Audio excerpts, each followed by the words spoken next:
Bernardo eta Catalina.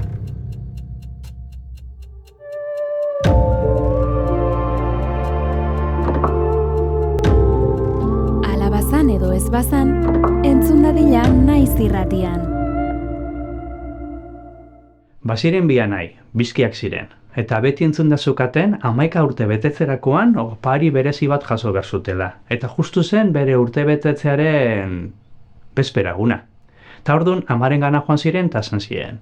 Ama, mesedez, esan zin da gure biharko oparilla, bihar da gure urte betetzea, eta jakin nahi dugu zein da oparilla. Eta amak esan zuen, biharkua. Gaur ez da zuen urte betetzea, bihar dira. Orduan, bihar ikusiko duzu ezin den oparilla. Joan zaitezte ohera, eta Bernardo eta Catalina ohera joan ziren. Ta ohean zirenian ama sukaldera jetxi zan, eta sukaldean han zegoen aita. Eta aitak esan zion amari, Txeko Andre, badakizu ondo zindan bilarko oparilla prestatu behar dezuna, ez? Ta, bai, gogatzen zara? Bai. Esango izu ezin zen oparilla. Oparilla berez zen Bernardo eta Catalinentzat, oparilla berez zen aitarentzat. Amak egin beharrekoa zen espata bat hartu, ondo zorroztu, eta horrengo gunean Bernardo eta Catalinari burua moztu, gorputza txikitu, sukaldatu, aita jateko. Ta, Txeko Andreko egin zuen. Han, altzari batera joan zen, altzaria zabalduta, antxe zeon, arralduta, zea, espata, eta han hasi izan zorrozten, harri batekin, eta bitartean Bernardo eta Catalina oetik entzuten, eta zertan ari da ama, zerbait gure oparilla, biharko oparilla prestatzen, eta zizango te da, ez daki zerbait metaleskoa da, porque, soinua entzuten dut, zizango da, zea bat, pultzera bat, ez, Katalinek esan zuen, lepoko bat izango da, lepoko bat horrengo egunean egongo ziren leporik gabe, baino, antxe zian, txikiak, eta lo gelditu zian, eta ama, antxe, eta txikia lokartu ziren metalaren hotzarekin. Eta jardun zen gau osoa ama, zorrozten, eta goizeko 7 zirenian, oiarrak intzuen, kukurruku! Eta momentu horretan, amak esan zuen, zorroztuta dago, txikiak esnatuko dira, eta hartu zuen porru bat, eta larri mozteko, eta antxe, jetxi ziren oetik Bernardo eta Catalina amaren gana, eta amak izkutatu zuen zea espata, eta ama, gaur gure eguna da, zein da oparilla? Beti entzun dugu 11 urte daramago entzuten opari berezia jaso behar genula 12 urte betetzerako eta gaur da gure eguna eta oinik ez dago zorroztuta, ez da prestatuta. Zaitezte eskolara, eta eskolatik bueltatzen zaretenean, oparia jasoko duzue. Ama, gaur gure urte betetzeguna da. Zue jaio zinaten eguerdiko 12an. Orduan, eguerdiko 12ak arte ez da zuen eguna. Joan zaitezte! Ta Bernardo eta Catalina joan ziren eskolara. Eta antxe jardun zen ama zorrozten, txikiak eskolan ikasten, eta bea zorrozten, eta justo, eguerdiko 12ak. Txirrina jo zuen, daukan paiak alai horretan ez dakiz zegoen, baina txikiak, gure eguna, etxera joango gara! Ta amatxok, han? Hartu zuen bi porru eta aber ondo mozten zuen eta porrua bola bota eta porrua tak. Ondo dago, Bernardo eta Catalina ziztu bizilean baserri iruntzu. Kaldera ingo izuet, zein nahiagotu zen lehenengoa baserrira?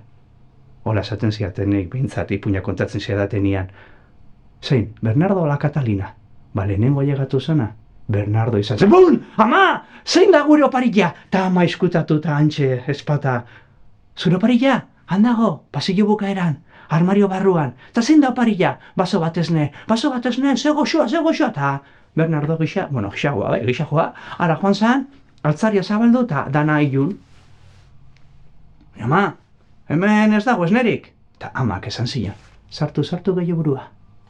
Baina ama, hemen esnerik ez dago, sartu gehiago burua. Baina ama, eta amak, burua moztu zion, gorputza txikitu, haragizatiak bildu, lapiko batean sartu, eta garai bateko ama zenez, dan aprobetxatu behar dela, trapu bat hartu zuen odolaz, azalda egiteko, dan aprobetxatu behar da, eta lurrean ziren porruak bota, eta patatak baitare, eta antxe lapikoa tapatu eta zutan jarri. Eta antxe aiatu zen Catalina, bun, ama, zein da, amenago, zein da gure oparilla? Eta amak esan zion, antxe dago, pasillo bukaeran, altzari barruan, eta zein da oparilla? Baso batezne, ke guai, baso batezne. Ama, hemen ez dago esnerik? Eta amak esan zion, sartu gehiago burua.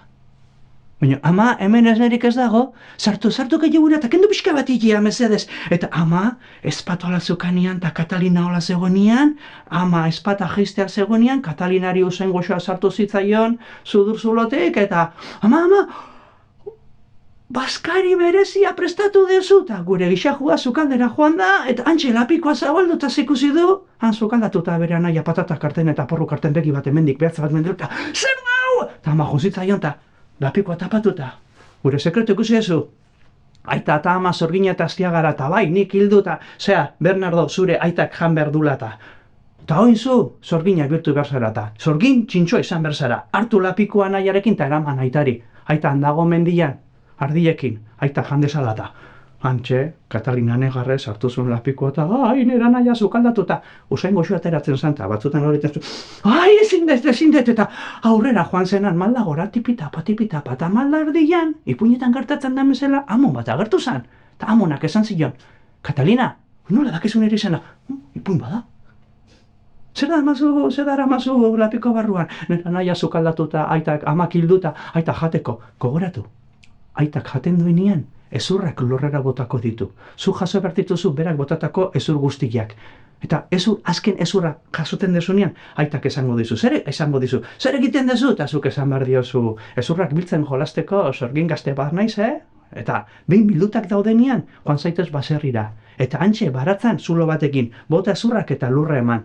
Agertuko zaizu ama, eta amak esango dizu. Zer egiten dezu? Eta zuk esan behar dezu, baratzuriek lantzen udarako, behar honak dira sopak egiteko, eta bale! Eta amona agertu zen bezala, desagertu zen.